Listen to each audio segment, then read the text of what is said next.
तहरीक इंसाफ के सीनियर रहनुमा और कबायली शख्सियत मीर अता कलपर साहब की रिहाइशगाह पर हमारे साथ मौजूद है उनके साहबजादे मीर असफत अता कलपर साहब और उनसे हम कुछ सवाल करेंगे। सर, आज आप हमें बताइएगा कि जो इमरान खान साहब जो 178 वोट लेकर जो कामयाब हुए हैं, आप इस बारे में क्या कहना चाहेंगे? बिस्मिल्लाहिर्रहमानिर्रहीम। सबसे पहले तो आपका शुक्रिया जी, आप अपना वक्त निकाल के यहाँ पे मेरे पास आए हैं।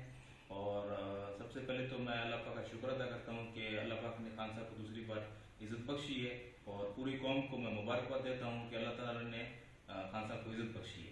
अच्छा सर, जो सेनेट के इलेक्शन हुए इसमें पाकिस्तान तहरीक इंसाफ और पाकिस्तान पीपल्स पार्टी का मुकाबला था, जिसमें सैयद यूसुफ रजा गिलानी जो इलेक्शन जीते हैं और पाकिस्तान तहरीक इंसाफ की 16 वोट मिसिंग है। सर, आप इस हवाले से क्या कहना चाहिए और पार्टी इनके ऊपर कोई कार्रवाई करेगी या नहीं?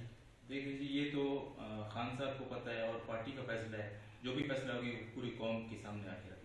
अच्छा सर, आजकल मुल्क में जो हालात हैं, महंगाई के, गुर्बत बहुत ज़्यादा हो गई है, महंगाई भी अरूज पे है। सर, महंगाई के हवाले से आप कौम को कुछ मैसेज दें, जो आपको पता है महंगाई बिल्कुल हद से कंट्रोल से बाहर हो चुकी है। सर, आप इस हवाले से क्या कहना चाहिए?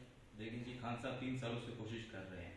आपको पता है, जो इकदार में रह के चले गए हैं वो तो बैर यशिया कर गए हैं और इन्होंने तो मुल्क को लूटा है। देखें जी, आपको पता है, अगर कह रहे हैं कि हम पाकिस्तान को बचाएंगे तो मुल्क को लूटा किसने है, ये आप देखें ना। और खान साहब कोशिश कर रहे हैं, जो कर्जा उन्होंने लिया हुआ था, खान साहब अल्हम्दुलिल्लाह तकरीबन उन्होंने कर्जा लौटाने की कोशिश कर रहे हैं। अल्हम्दुलिल्लाह उन्होंने तकरीबन कुछ लौटाए भी हैं और बाकी अल्लाह मालिक है। खान साहब उनकी नीयत साफ है, अल्लाह उनके साथ है, तो देखेंगे। जी, मीर साहब ने ज़बरदस्त बात की है कौम के सामने। इन्होंने महंगाई के हवाले से इन्होंने बात की है और इन्होंने एक अहम इशू पे बात की है कि जो कह रहे हैं कि हमने मुल्क को बचाना है, फिर वो मीर साहब कह रहे हैं कि मुल्क को लूटा किसने है। जवाद बुट्टी, कैमरामैन अजहर के साथ, वर्ल्ड न्यूज़, डेरा।